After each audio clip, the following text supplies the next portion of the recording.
It's not too hot for you, is it? My name is Dr. Sidney Langer, and I'm the director of the Oral History Project of the Holocaust Studies Resource Center at Kean College of New Jersey. I'm very pleased that Mr. Isak Levinstein has come to the college today to talk to me about some of his experiences during the Holocaust. Mr. Levinstein, thank you very much for coming. Shall I tell my name too? Shall I spell my name too? Sure, if you'd like. My name is Isak Levinstein. I reside 890 Westminster Avenue in Hillside, New Jersey for the last 30 years. Okay.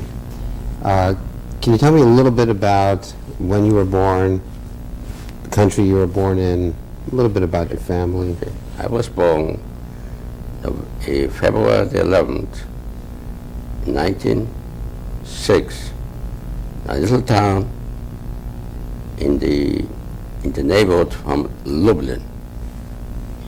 But unfortunately, I lost my mother when I was 4 years old, and I lost my father when I was 11 years old. Then later, I moved in to a family. I moved in to city of Krakow in 1918. Your mother and father died of natural causes? Natural causes. Was a young woman, was only 29 years old. My father was 43 in the First World War. Then we were 4 orphans, 2 brothers, 2 sisters. And personally myself, I moved to our family to the city of Krakow in 1918. 18 years. Since that time, I was How did you come to this particular family? an uncle of mine.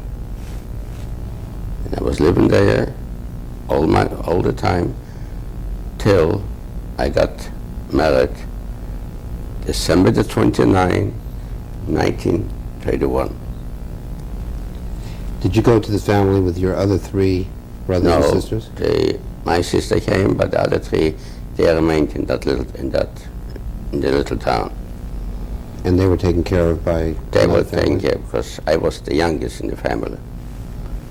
My oldest sister, which was Murray's mother, Murray Pantera. Murray Pantera's mother, she remained there.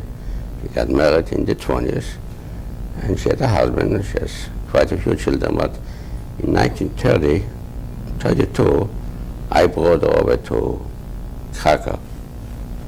And she lived so long till the war broke out. And they had 7 children, and that's the way. And then later the war broke out. They were suffering it. In the 1940, that's right, in 40, they had to leave Krakow and go in a place they were called Vienna Jets, which was a border, but they couldn't stay there anyway. And they came back, and they couldn't get in. In the meantime, the ghetto was built in Krakow, and they couldn't be in the ghetto. They were living in a little suburban from Krakow. Let me take you back just a little bit before in 1940. When you went to Krakow, you were how old again? 11. 11 years old. And that was in 1918. 1918.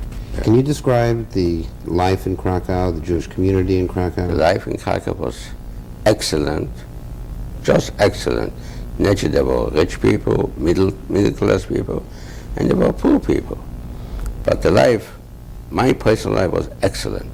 Excellent life, because I was a family at a textile store, and I was employed there, I was there, and like an owner, because my family, the other family, they were childless, they didn't have no children, and I was their child. That's it, yeah. Now, you didn't start working in the textile factory until you were probably... I started doing, I was 17. 17. So, between the ages of 11 and 17... I went to Cheder. You went to Cheder. So, we had a tutor.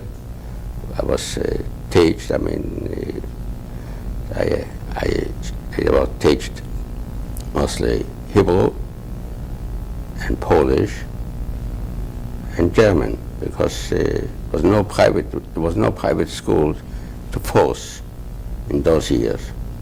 At the two, then I was changed. The lady went to Heide. Like, same thing was happening here in those years. Right. Yeah. Right. How many Jews lived in Krakow at the time? I tell you, 70,000. 70,000. Yeah. And the Jewish community, as you said, in terms of their economic situation, there were some... There was, I'm telling you, like all over the world. There were high-class people, middle class, and there were people but everybody make a living. Did you yourself belong to any Jewish organizations when you were young? I belonged to the Mizrahi. Then I belonged also to the Chalutz, and like youngsters. And mostly I belonged to the Mizrahi movement. You know what I mean, the Mizrahi Sure. movement, yeah. Till I got married, and God helped me that my first wife survived with me together. And we're still together. We are married over 52 years. Did you know anything about what was going on when Hitler rose to power in Germany? Was there information coming to you in Krakow? We start to find out in the 30s, when Hitler came to power in January. We find out, but it not like in all the country we didn't took so serious because we all live in a country, we were free, but later in the 35 and 36 anti-Semitism came in to Poland.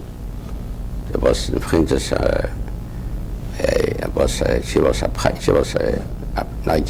councilman, Mrs. Kristallnacht was her name. She submit, like here they call it the same, like here to the like here the same Washington, like the commerce, to forbid, to slow the push. This was in 1935. In 35 and 36. Okay. At that time you were how old? You were 35, 36. I was almost 30 years old. Right, 29. 29 years old, yeah. So between the ages of 11 to 29, Yeah. the relationship between the Jewish community and the non-Jewish community in Was Krakow excellent. was excellent. Excellent. And there was no sense or feeling of anti-Semitism in the Especially in community. Krakow was excellent. Yeah. And I got married in the end of 31. How did you meet your wife? I met by coincidence. I went to a restaurant, I saw a young lady from a little town, and I introduced myself, and that's the way it was. We got acquainted and we got married, that's all. It was very quick. Very quick. No, we didn't. It took us 2 years. Well, it's not so quick. Yeah. She was from Krakow? No, she was from a suburb from Krakow. It was only 40 kilometers away from the city. It was not, in here today it's nothing. Like from here, you go into any place and go to the islands. It's not, I mean, it's not such a big deal. She came from a very excellent family. There were also 8 children. There were 5 girls and 3 boys. Nobody's here. There were 2 survivors, 2 sisters. Which they were here. One sister was living in Kenton, Ohio, but she passed away like a natural death. And the other sister passed away just 7 years ago. The other sister was living with us. She was the oldest. My wife was the youngest in the family. And from the boys, nobody survived. The whole family got wiped out. Yeah. And this is history. What did you do when you got married? I got married. I had a factory from sponges to scrub dishes, scrub pots and pans. A factory with a partner. In the other side, from Krakow the name was Podgórze. Now it's like here, you're going from the George Washington Bridge to Fort Lee. Over the bridge, Now they had a partner. As a matter of fact, my partner survived too. He's older than I am. He survived, and he lives in Brooklyn. Are you still in contact with him? Oh yeah, I see him very often because I know the man all my life. Yeah. He survived his wife. And they were lucky they survived with a daughter. The daughter was older than my children, and they lived quite retired life. You said that in 1935, 1936, this was the time when you began to feel some of the anti-Semitism. But we didn't realize so much. Well, the first law you said was against Shechita, against That's right. This ritual was slaughter. Poland against Shechita. But What was the response of the community when that the happened? response we had, they gave us, you cannot eat the upper part, the bottom part, but people helped themselves. Then we ate chicken. That's all. Like the advertising, eat chicken. Did the community, were they aware of the fact that this could be the first step in a number of... Exactly, they started.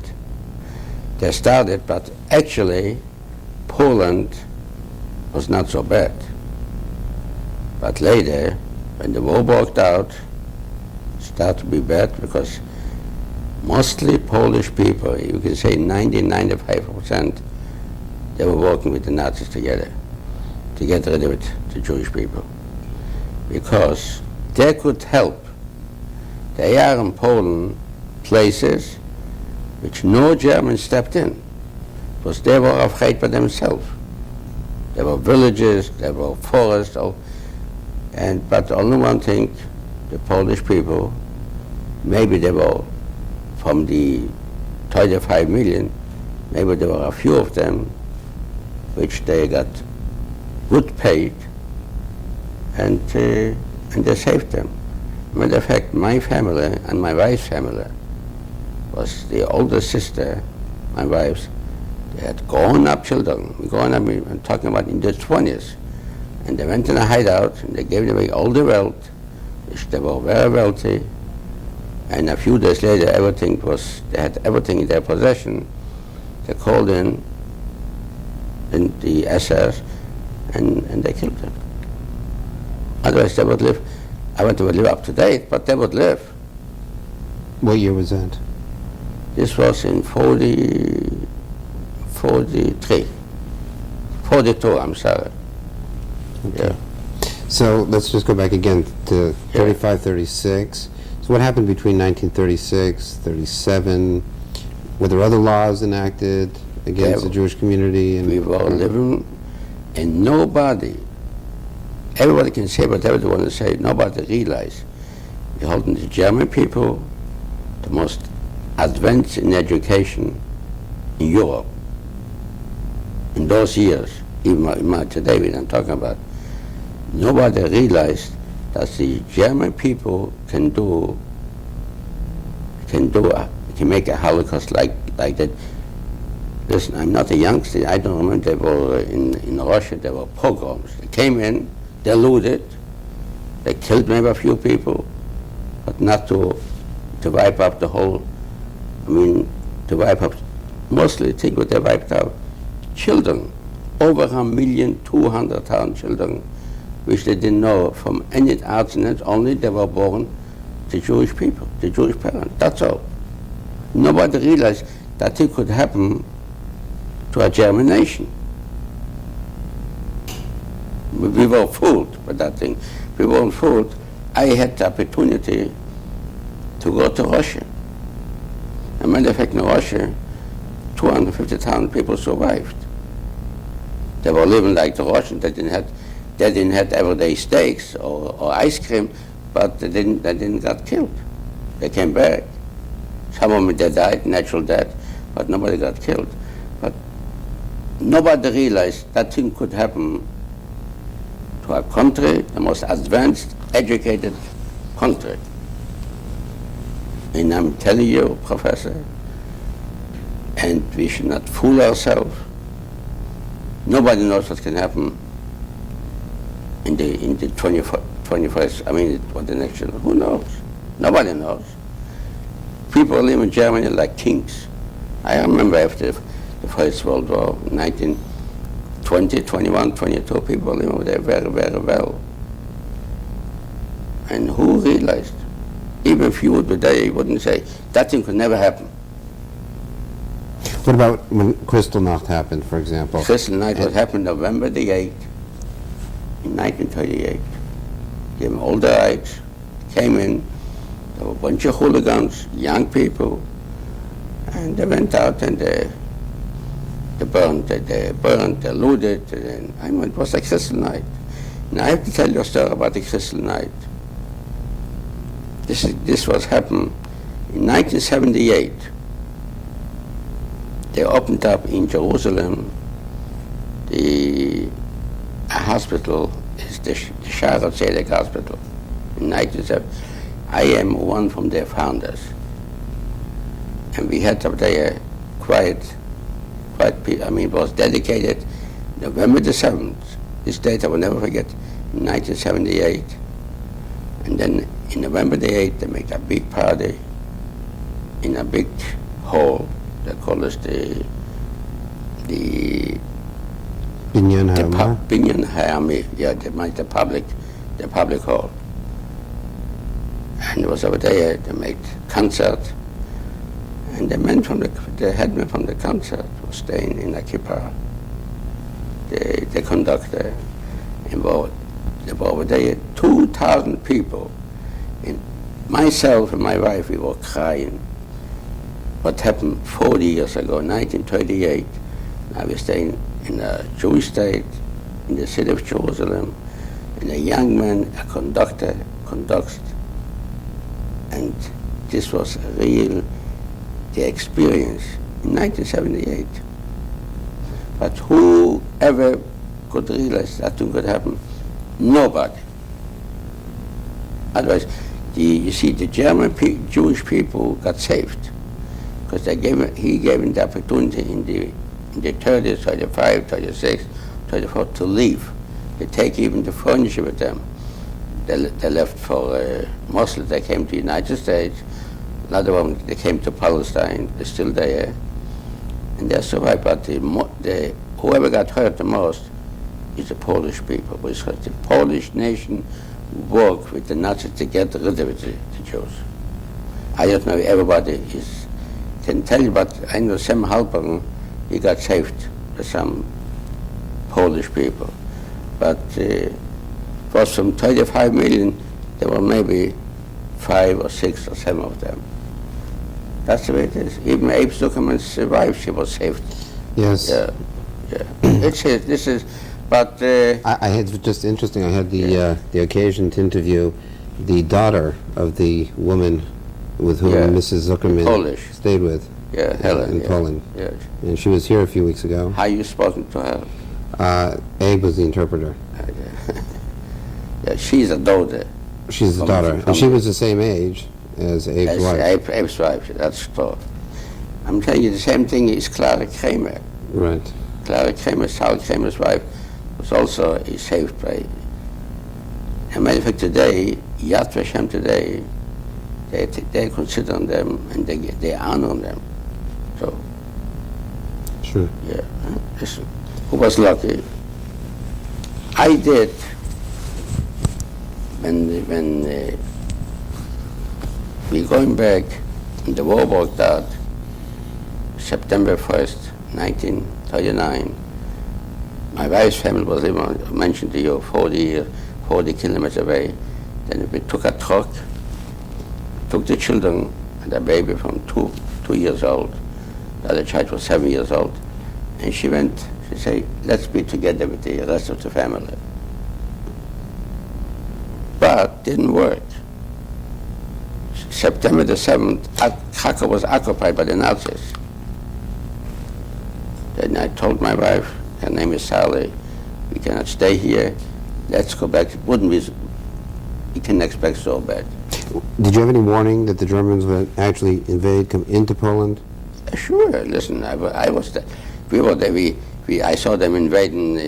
They came with the planes. It was on a Friday, September 1st, I know it. Were there any plans, did you think about escaping, running away? We ran away, but how far you can run? You went on the foot, and they were running with motorcycles. They were running faster than I was running. Yeah. But it's just, we should run, take the families, and run away. The best place was to run to Spain. Spain saved people. Everybody can say what's happening in 1495 was a different story. But now people from France, I was in Spain, I met a lot of people.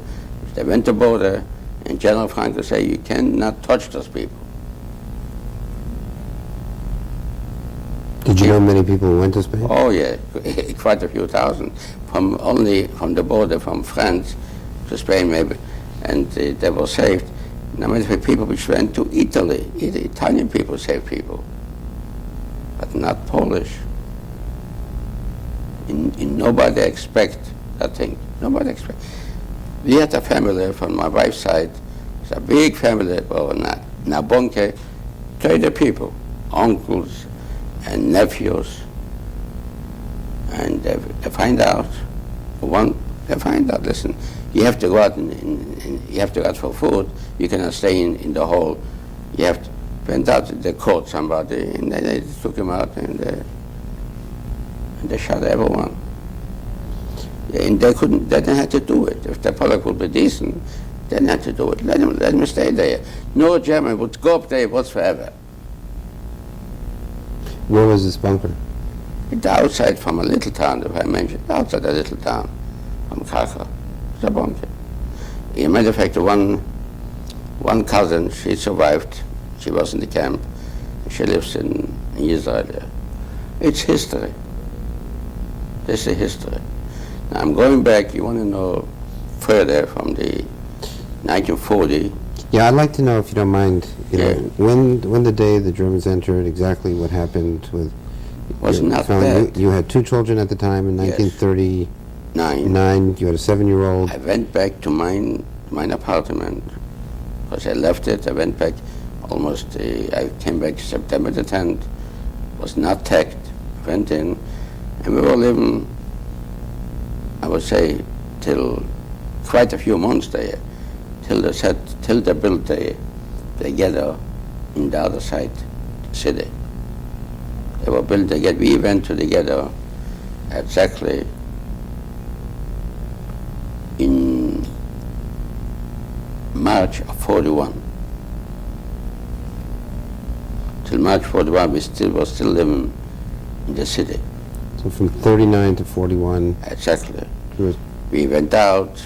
I could make a book, and I was working by the Germans in my garage, and I made this. We didn't just had every day. We working from a day, and then later, in March of 41, the ghetto was built. I'm telling you, the other side, like here, from the George Washington Bridge to Fort Lee. Like in Fort Lee was built up there, and we went in 20,000 people to that ghetto. Well, living very squeezed. We had a 2-bedroom apartment were 3 families. We didn't mind for living, or sharing one with the other. And but later they saw it. The Germans saw it. They still live. Then they said to the Judenrat, which was the Jewish government,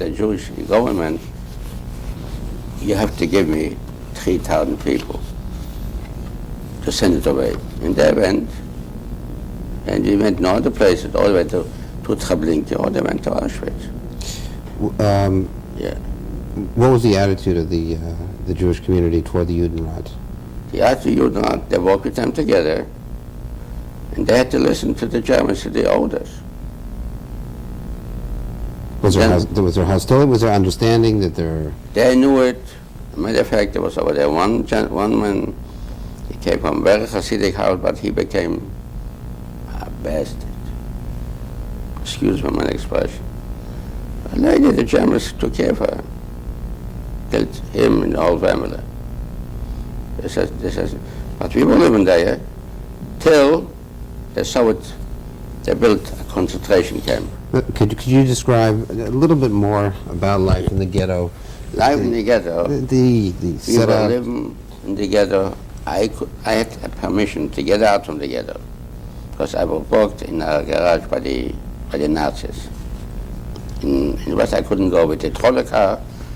I had to walk. I mean, I had to get up in the morning, 6 in the morning. The work took me half an hour to walk there. And I was walking from and I brought my food.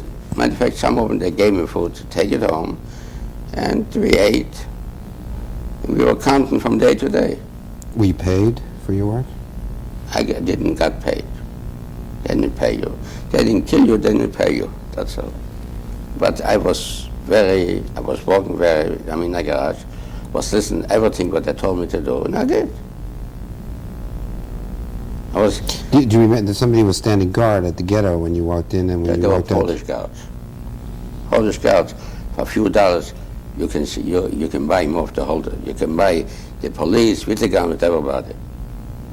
I went in and out very free. Yeah. What was the religious life in the ghetto? Was there davening? Was there Shabbos? Whoever wants to daven was daven. Whoever wants to daven, they were daven. They assembled only in private homes. Whoever wants, the same thing was in the camp. Whoever wants to do the services, they did. Whoever doesn't want to do it, they didn't do it. Same thing in here. Whoever wants to go to shul, it goes. And we were living together exactly 2 years. There were times, every 6 months, they say, we need so many people. They reduced it automatically. The ghetto was reduced to a minimum.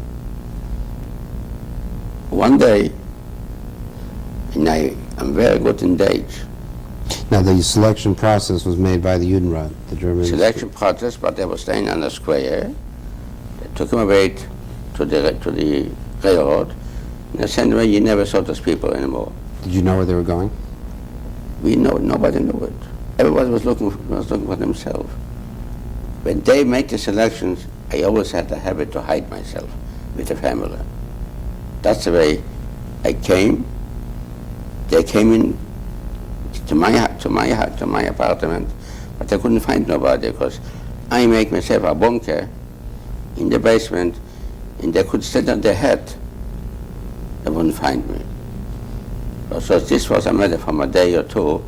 This was over, and we went out from the bunker. We went back to the apartment, and I was the same like anybody else, which they remained. So you had a little bit of warning before they would come? I didn't have warning. I was warning myself. Okay. I want to always be the last, not the first or not in the middle. I was alert. Were the Jewish police involved in Oh yeah, they came in to take you out. Had an order to take out this family. Sure, you had to go. But you had to go. You had to take a bundle with yourself, but they didn't have anybody. And that's the way they did systematically to liquidate. This was their to get their solution, to get rid of it systematically. And that's what they did. Not only in Krakow, they did that all over, in Warsaw, in other, the big cities, Lodz, and all over. The little towns, they took him and they liquidated him. It's nothing new. Listen, you know the history. You find a solution. But I'm going back to Plaszow.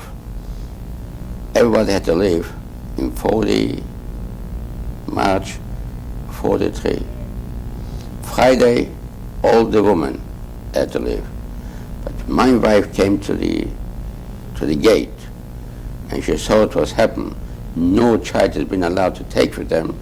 That she ran away. She came. I don't know how she did, but she did. And she came back and told me, Isaac, it's no good. And then I took them down to the bunker, and I told her, I have to go. I went the next day, Saturday. If everybody will be in the bunker, we all got lost, because we wouldn't have No communication between each other. Let me interrupt you, I'm sorry for 1 Yeah. second. In 1943, Yeah. everybody was called. Everybody. De ghetto had to be free. Judenrein. Now, your wife went with your 2 children. The wife went, but she couldn't, they didn't let anybody through with children. Children had to remain in the ghetto. Then she ran away. Did she know? Did your wife know what was happening? Did they know? Yeah, everybody knows, but we didn't know the choice. Because we had to leave.